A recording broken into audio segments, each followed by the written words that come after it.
Bismillahirrahmanirrahim. Assalamualaikum warahmatullahi wabarakatuh.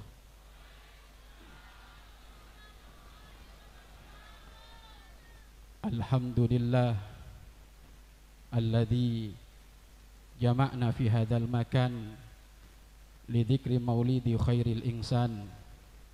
Ashhadu an la ilaha illallah wahdahu la syarikalah Al-Hannan wal Mannan, wa ashhadu anna sayyidana Muhammadan abduhu wa rasuluhu habibur rahman. Allahumma salli wa sallim wa barik ala sayyidina wa maulana Muhammadin sayyidi waladi Adnan wa ala alihi wa ashabihi wa dzurriyyatihi wa adba'ihi ila akhir zaman. Allahumma ya Rabbana inna nuhibbuka wa nuhibbu habibaka sayyidina Muhammad, wa ya Rabbana kama jama'tana fi hadzal makan al mubarak fajma'na yaumal qiyamah fil jannah ma'a habibika sayyidina Muhammad. Wa ya Rabbana atina fid dunya hasanah wa fil akhirati hasanah wa qina adzabannar. Amma ba'd. Para jamaah pecinta-pecinta baginda Nabi Muhammad sallallahu alaihi wasallam, terkhusus wabil khusus yang selalu kita muliakan guru kita semuanya, Buya Yahya. Mudah-mudahan Allah senantiasa mencintai beliau, memuliakan beliau, dan mudah-mudahan kita semuanya mendapatkan keberkahan beliau di dunia hingga di akhirat. Tidak lupa aparatur pemerintah di desa ini, di kampung ini yang telah mempermudah terselenggaranya acara Maulid Akbar. Mudah-mudahan aparatur pemerintah semuanya semakin soleh, solehah, dijaga oleh Allah Subhanahu wa ta'ala. Tidak lupa para panitia penyelenggara acara Maulid ini, para panitia mulai dari bawahan sampai atasan. Mudah-mudahan para panitia semuanya diberi keikhlasan dan mudah-mudahan dibalas oleh Allah dengan lipatan ganda pahala di dunia hingga di akhirat. Amin amin ya rabbal alamin. Masya Allah, nikmat yang sangat besar jika kita berkumpul di tempat ini atas nama baginda Nabi Muhammad sallallahu alaihi wasallam. Kenapa kita harus berkumpul-kumpul seperti ini atas nama Rasulullah? Perkumpulan seperti ini adalah perkumpulan yang bisa menyelamatkan kita. Orang yang tidak kenal Nabi Muhammad dengan kumpul seperti ini akan kenal. Orang yang tidak kenal syariat Nabi dengan berkumpul seperti ini semakin kenal. Orang yang jauh dari baginda Nabi Muhammad jika kumpul seperti ini, maka insya Allah semakin dekat. Maka perkumpulan Maulid Nabi seperti ini adalah perkumpulan yang sangat dianjurkan, karena menyambungkan hati kita kepada Rasulullah sallallahu alaihi wasallam. Yang sambung hatinya dengan Rasulullah akan selamat. Yang sambung hatinya dengan Nabi Muhammad akan diutamakan oleh Allah. Yang sambung punya koneksi khusus dengan Rasulullah, kehidupannya di dunia mulia, utamanya di akhirat mulia di atas mulia. Maka yang hadir di malam hari ini yakinlah, jangan pernah lagi untuk tidak hadir di acara-acara seperti ini, karena kehadiran di acara seperti ini tiada lain kecuali melembutkan hati kita. Yang keras jadi lembut hatinya, yang sombong jadi tawadu, yang pelit jadi dermawan, yang angkuh insya Allah jadi lembut. Barokah majlis maulid seperti ini. Walaupun ada sebagian orang mengatakan, apa perkumpulan seperti ini? Pernah diajarkan oleh siapa perkumpulan seperti ini? Orang-orang yang berbicara seperti itu tidak perlu kita ambil pusing. Kenapa? Karena mereka tidak merasakan sesuatu yang kita rasakan di dalam perkumpulan seperti ini. Jujur, Anda yang datang di tempat ini kira-kira rasa apa yang Anda rasa saat ini? Tiada lain kecuali hati kita begitu senang, hati kita begitu gembira. Gembira kepada siapa? Kepada baginda Nabi Muhammad sallallahu alaihi wasallam, yang bergembira atas nama Nabi, yang bahagia atas nama Nabi Muhammad sallallahu alaihi wasallam tidak akan disia-siakan oleh Allah. Anda tahu Abu Lahab? Abu Lahab orang yang paling celaka. Kecelakaan Abu Lahab diabadikan di dalam Al-Quran dengan surat yang namanya surat Al-Lahab. Siapapun hafal itu surat, menunjukkan Abu Lahab ini adalah orang yang benar-benar dihukum oleh Allah, orang yang benar-benar disiksa oleh Allah, di neraka dihukum oleh Allah. Asal tahu saja, Abu Lahab setiap hari Senin siksaannya diliburkan oleh Allah. Bahkan dalam riwayat dikatakan Abu Lahab setiap hari Senin keluar dari jari telunjuknya air, sehingga dari air tersebut Abu Lahab meminum dan libur hukuman dari Allah Subhanahu wa ta'ala. Setelah ditengok-tengok sebab musababnya apa, kenapa Abu Lahab kok diliburkan siksaannya di hari Senin, ternyata setelah ditengok sebab musababnya adalah Abu Lahab pernah bergembira atas lahirnya ponakannya, yaitu Rasulullah sallallahu alaihi wasallam. Maka dikatakan tatkala Nabi Muhammad terlahir, Abu Lahab begitu gembira, begitu senang, saking gembiranya dan senangnya beliau sampai beliau memperdekakan budaknya. Wahai budakku, kamu bukan lagi budak, tapi aku merdekakan karena aku punya ponakan anak laki-laki yang bernama Muhammad. Jika yang kafir, yang tidak beriman, bergembira karena kelahiran Rasulullah, maka dia dapat diskonan hukuman di hari kiamat, diskonan hukuman di neraka. Lalu bagaimana yang ahli iman jenengan semuanya? Lalu bagaimana jenengan yang setiap hari hadir maulid, maulidnya para habaib, maulidnya para kiai? Insya Allah dengan kita hadir seperti ini, dosa-dosa kita diampuni oleh Allah Subhanahu wa ta'ala. Maka ayo yang hadir di tempat ini pulang harus ada perubahan, karena Anda saat ini telah membawa pejuang-pejuangnya Nabi, membawa pecinta-pecinta Nabi Muhammad sallallahu alaihi wasallam. Jangan sampai pecinta Nabi kayak nggak kenal Nabi, jangan sampai pejuang Nabi kayak nggak kenal pejuang Nabi. Puasa Senin Kemisnya jarang, sunnah-sunnah Nabinya jarang, malah doyan yang haram. Hati-hati, hei pejuang Nabi, hei pecinta Nabi, namamu sangat besar, sambung kepada Rasulullah. Maka berubahlah akhlak kita pelan-pelan, berubahlah akhlak kita pelan-pelan. Makanya yang sudah hadir maulid di malam hari ini, pulang ayo dengan tetangga semakin baik, dengan orang tua semakin baik, dengan istri semakin baik, dengan suami semakin baik, dengan orang tua semakin baik. Kenapa? Karena itulah yang menjadikan bahagia Rasulullah sallallahu alaihi wasallam. Maka pulang harus membawa oleh-oleh.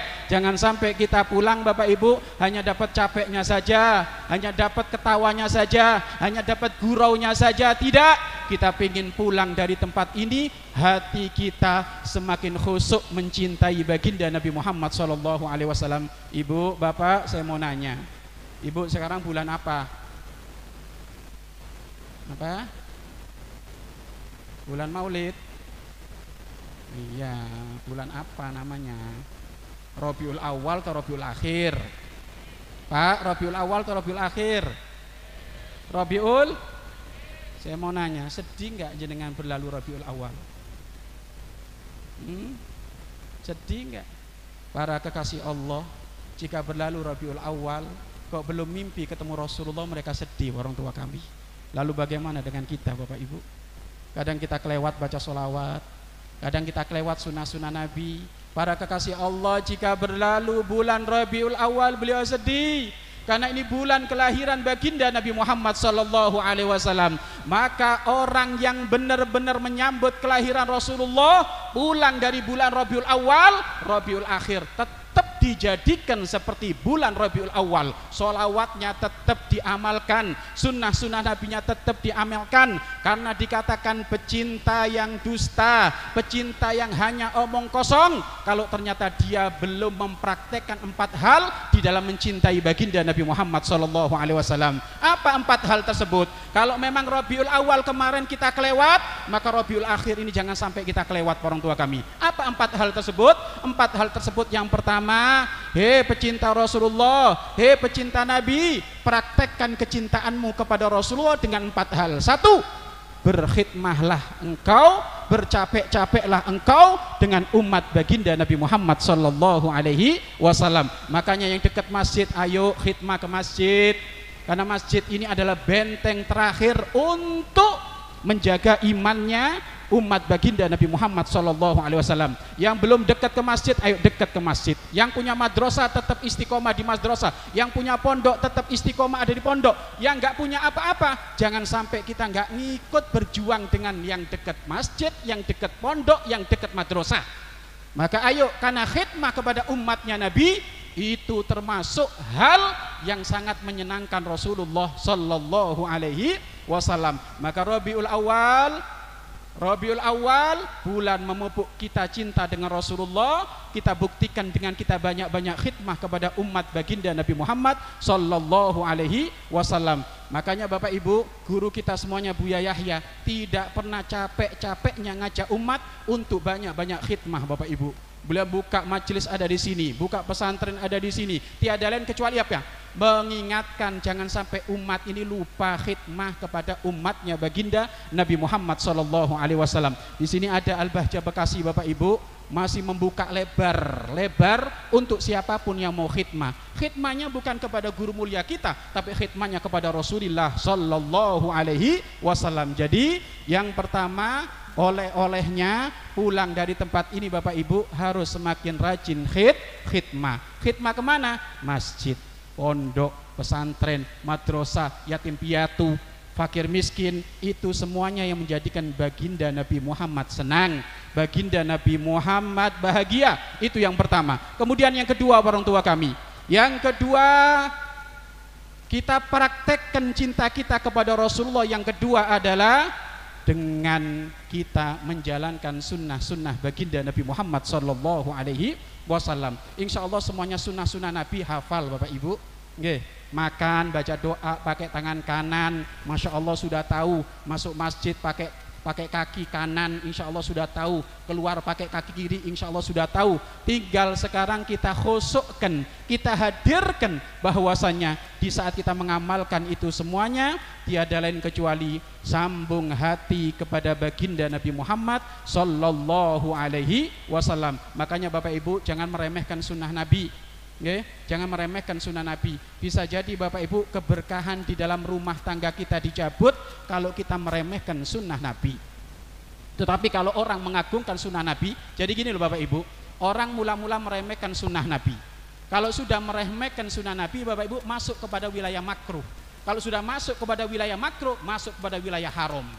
Makanya orang yang meninggalkan sunnah Nabi terjerumus kepada wilayah makruh. Kalau sudah terjerumus dalam wilayah makruh, maka akan mudah terjerumus dalam wilayah haram. Jadi orang melakukan yang haram Bapak Ibu nggak langsung yang haram dulu, tapi meremehkan sunnah Nabi. Allah, makan aja harus duduk, makan aja harus pakai tangan kanan, pakai tangan kiri kenapa? Kan sekarang udah zamannya zaman modern. Hati-hati. Berangkat dari kamu makan pakai tangan kiri, meremehkan Nabi Muhammad, akhirnya korupsi nanti.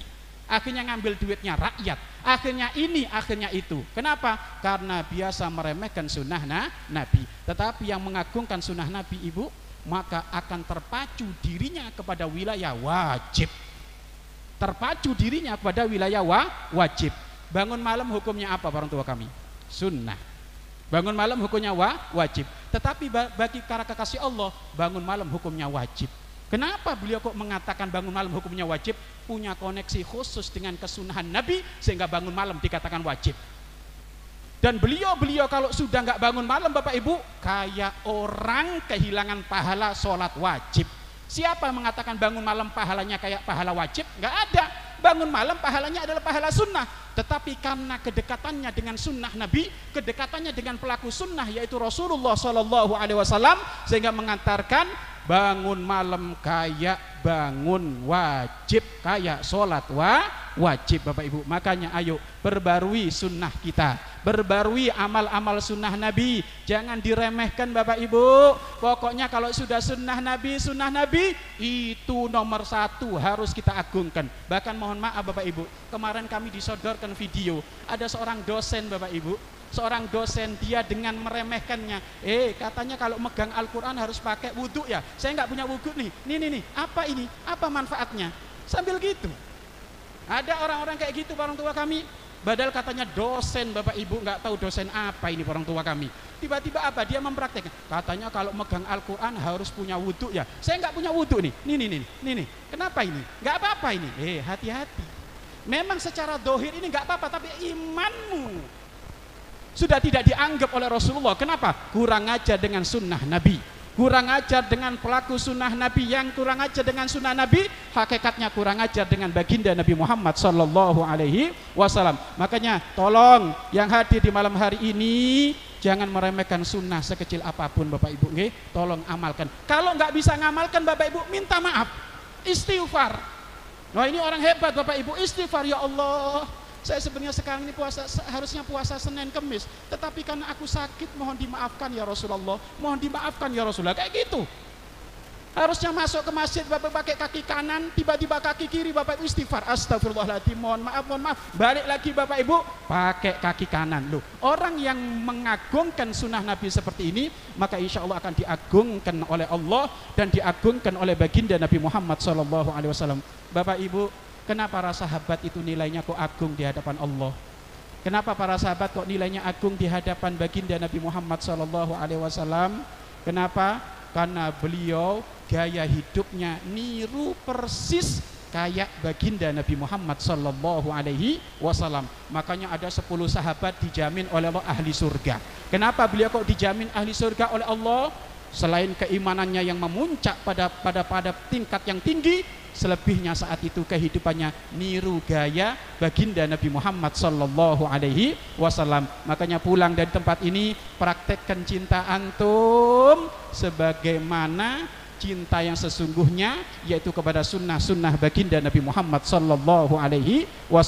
Kemudian yang ketiga orang tua kami, jangan lupa yang ketiga Bapak Ibu, tanda cinta kita serius kepada Rasulullah. Yang ketiga, jangan lupa solawatnya Bapak Ibu. Istiqomahkan solawat. Kalau bisa Bapak Ibu kemana-mana bawa tasbih. Orang kalau kemana-mana bawa tasbih Ibu, insya Allah ingat dzikir, ingat solawat. Tapi kalau kemana-mana bawa rokok sama bawa HP, ya ujung-ujungnya Bapak Ibu rokok sama HP Bapak Ibu. Ya, untung nggak ada yang ngerokok ini. Nah, ini mohon maaf ini. Ya, untung nggak ada yang ngerokok. Ngerokoknya libur dulu, waktunya pengajian.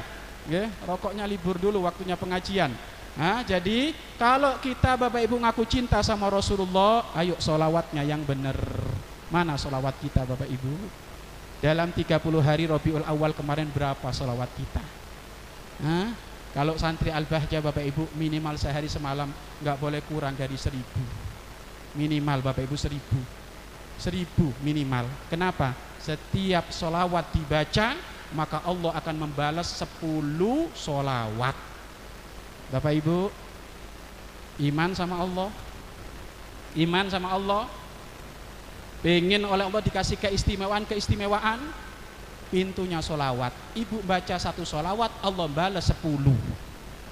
Ayo Pak, 1 solawat saja Pak dibalas dari Allah, waduh kebaikan di atas kebaikan. Lalu bagaimana 10 solawat? Allah ini loh, ya, yang membaca solawat 1 kepada Rasulullah, Allah membalas 10 solawat dari Allah. Itu apa? Pengkabulan doa, gelapnya hati jadi terang benderang, bercahaya orang tua kami. Kemudian apapun dipermudah oleh Allah Subhanahu wa ta'ala, sehingga apapun kalau orang ahli solawat, insya Allah segala masalahnya terselesaikan gara-gara dia rajin membaca solawat. Pokoknya Bapak Ibu, baca solawat yang rajin. Mau punya masalah gede kayak apapun, kalau kita rajin membaca solawat, insya Allah mudah-mudahan semuanya dikelarkan oleh Allah. Barokah solawat. Yang keempat, kami tidak perlu panjang lebar karena insya Allah kita pengen dengar banyak dari guru mulia kita Buya Yahya.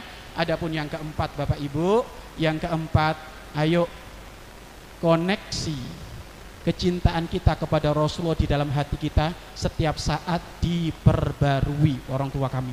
diperbarui Bapak Ibu. Bagaimana memperbaruinya orang tua kami?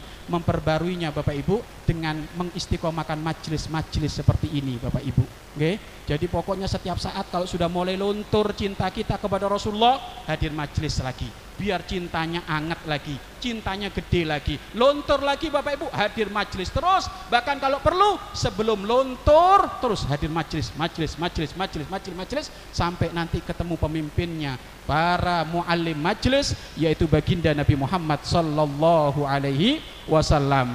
Maka inilah insya Allah oleh-oleh 4 hal ini yang insya Allah kita bawa pulang. Masih ingat yang pertama tadi apa?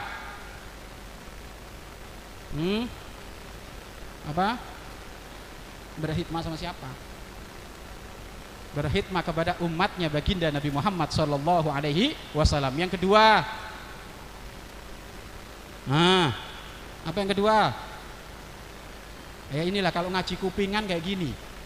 Coba nyatet nanti ya. Kalau guru beliau ngomong dicatat. Ya kalau ngaji kupingan kayak gini Pak. Dikasih 4 nyebut 1 nggak kelar Bapak Ibu. Apa yang satu? Berkhidmat kepada umatnya baginda Nabi Muhammad sallallahu alaihi wasallam. Kemudian yang kedua,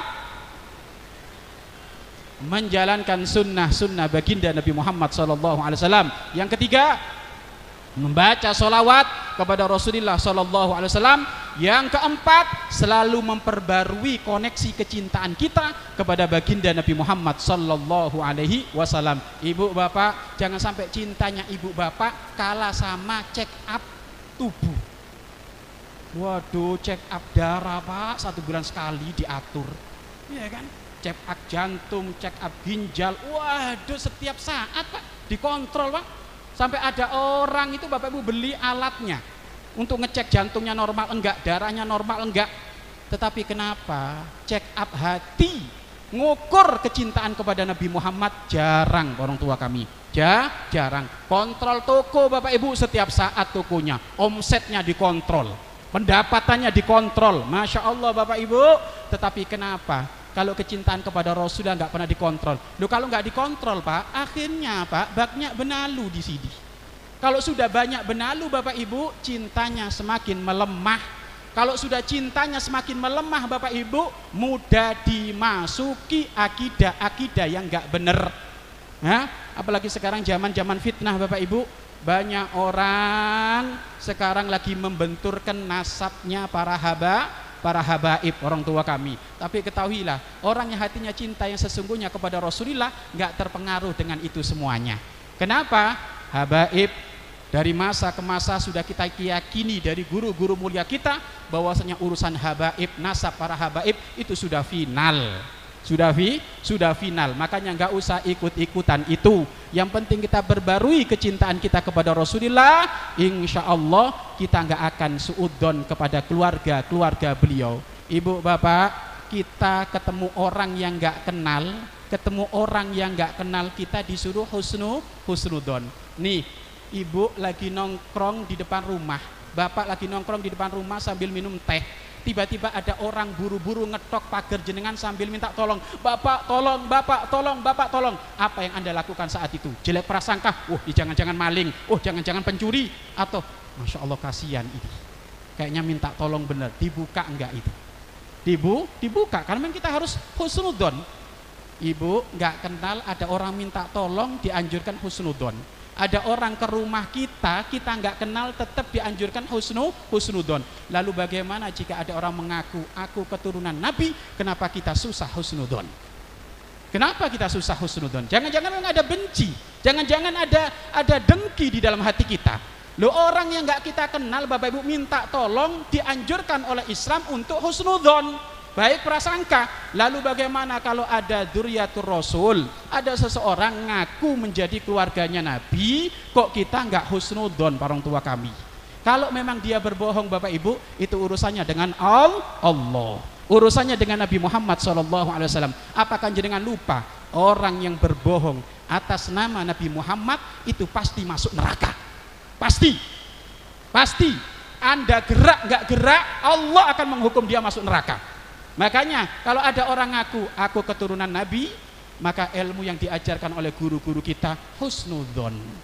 Adapun kebenarannya nanti tak taunya dia berbohong, urusannya dia dengan Allah. Yang kita takutkan Bapak Ibu, di saat kita mengingkari itu orang, tak taunya dia benar, berarti kita urusan dengan baginda Nabi Muhammad sallallahu alaihi wasallam. Maka kita takut seperti itu. Maka ayo dengan ini semuanya kita berbarui kecintaan kita kepada baginda Nabi Muhammad sallallahu alaihi wasallam. Mudah-mudahan majelis Maulid kali ini majelis pengokoh kecintaan kita kepada Rasulullah sallallahu alaihi wasallam. Mudah-mudahan majelis Maulid di malam hari ini majelis keselamatan kita nanti kelak mendapatkan syafaat baginda Nabi Muhammad sallallahu alaihi wasallam. Dan mudah-mudahan majelis malam hari ini semuanya jamaahnya yang hadir siapapun, mudah-mudahan pulang dosa-dosanya diampuni oleh Allah Subhanahu wa taala, hajah-hajahnya dikabul oleh Allah Subhanahu wa taala, dan puncaknya nanti kita berkumpul lagi seperti ini bersama baginda Nabi Muhammad sallallahu alaihi wasallam.